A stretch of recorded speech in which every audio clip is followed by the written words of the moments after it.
And so the first question I think we have to ask ourselves is, was there a war in Gaza? And that's actually an important question, because Israel justified the death and destruction in Gaza by saying that it confronted, and now I'm using its phrase, an asymmetric war in Gaza. And many of Israel's defenders said, yes, there was a lot of death and destruction in Gaza, but that happens in the fog of war. That is, there's lots of confusion on the battlefield, split-second decisions have to be made, and so inevitably, if regrettably, innocents get killed and there's a lot of destruction. So when we use the word war to describe what happened in Gaza, we're already setting a context which can easily become propaganda if in fact it wasn't a war. Well, what did happen in Gaza? After those 22 days that Amnesty International called the 22 days of death and destruction, Israel was very proud of what happened, because it said, now we have shown the Arabs who's who and what's what. We've erased the memory of the July-August 2006 defeat in Lebanon. And now they said, we've restored our deterrence capacity, the Arab fear of us, because we won the war in Gaza. Well, as they boasted about having won the war in Gaza, an Israeli strategic analyst came along and he wrote in an Israeli paper, he said, it is very dangerous for Israel to believe it won the war when there was no war. In reality, not a single battle was fought during the 22 days of fighting. A former Israeli ministry official said, there was no war. Hamas sat in its bunkers and came out when it was all over. Well, if there was no war in Gaza, what did happen? It's fairly clear what happened militarily. Israel flew about 3,000 combat missions over Gaza. Every plane came back. None was downed. None was even damaged.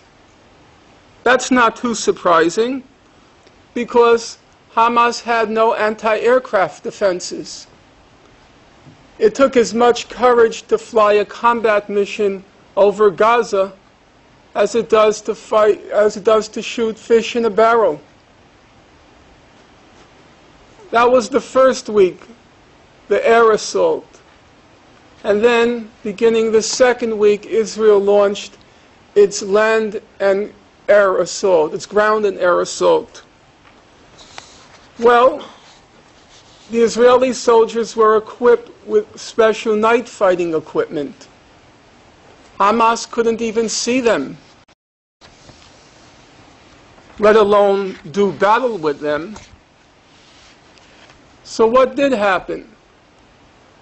Well, we have the very clear testimony of probably the best possible witnesses, namely the Israeli soldiers themselves.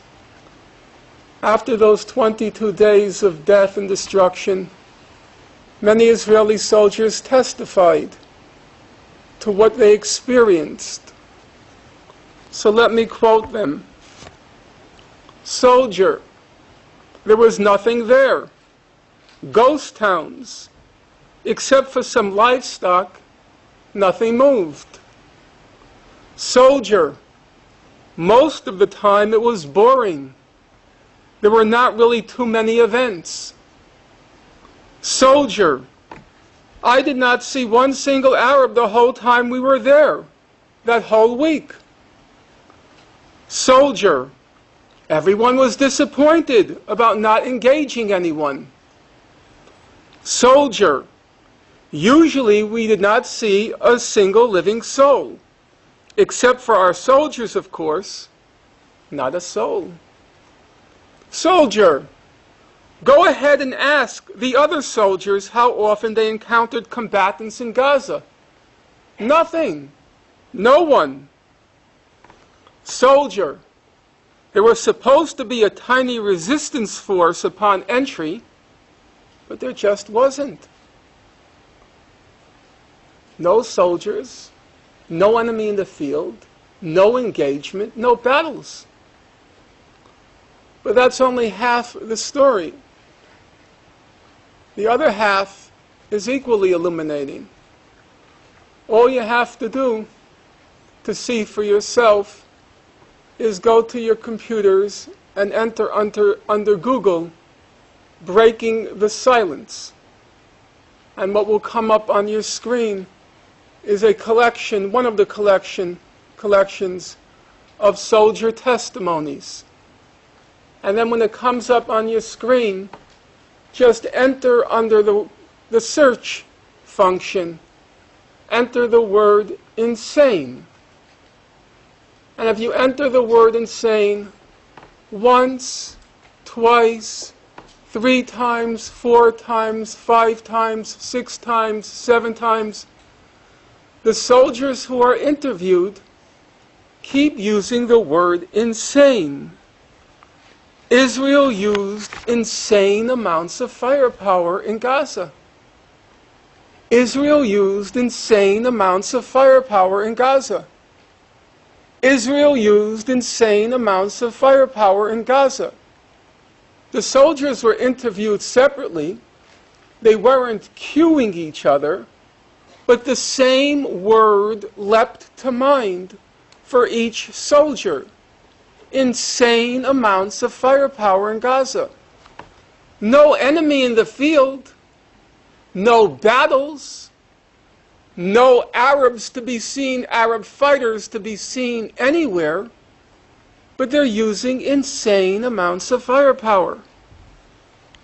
One soldier said, "This was firepower such as I had never known. There were blasts all the time. The earth was constantly shaking." Another soldier said, "On the ground you hear these thunderous blasts all day long. I mean, not just tank shelling, which was a tune we'd long gotten used to, but blasts that actually rock the outpost, to the extent that some of us were ordered out of the house we were quartered in for fear it would collapse." The Israeli soldiers commandeered Palestinian homes, and from the homes they were firing into the horizon. But the blasts were shaking the ground so much that they were told to leave the homes they had commandeered for fear they would collapse. Actually, the soldiers themselves were probably the most creative in finding the right metaphors to describe what happened.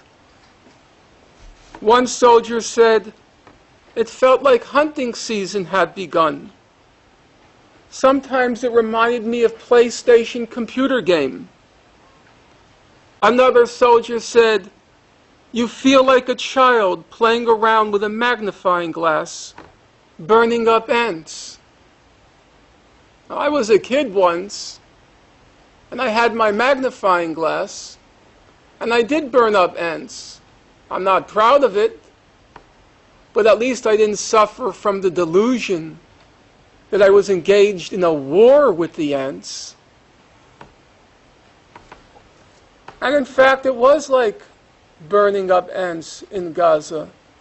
The metaphor was very precise and apt. Israel dropped white phosphorus on Gaza. I never paid much attention to the white phosphorus, the fine details. It's one of Israel's stock and trades, the white phosphorus. But this time, I started to read the fine details. I'm not sure how many of you know much about it. It reaches a temperature of 800 degrees Celsius, 1,500 degrees Fahrenheit. As Oprah Winfrey would say, try to wrap your mind around that.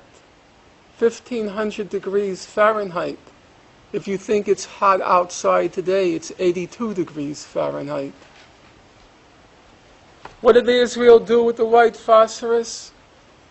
Human Rights Watch wrote a report called Rain of Fire. It said that Israel repeatedly exploded white phosphorus munitions in the air over populated areas, killing and injuring civilians and damaging civilian structures. They dropped the white phosphorus on a school, a market, a humanitarian aid warehouse. They dropped it on Al-Quds Hospital. They dropped it on Al-Wafa Hospital. The hospitals, said Human Rights Watch, were clearly marked, and there does not appear to have been fighting in that immediate area. What happened in Gaza was not a war, and each time any of you uses the locution war to describe what happened in Gaza, you become an agent, wittingly or unwittingly. You become an agent of Israeli propaganda. There was no war in Gaza. There was a massacre in Gaza.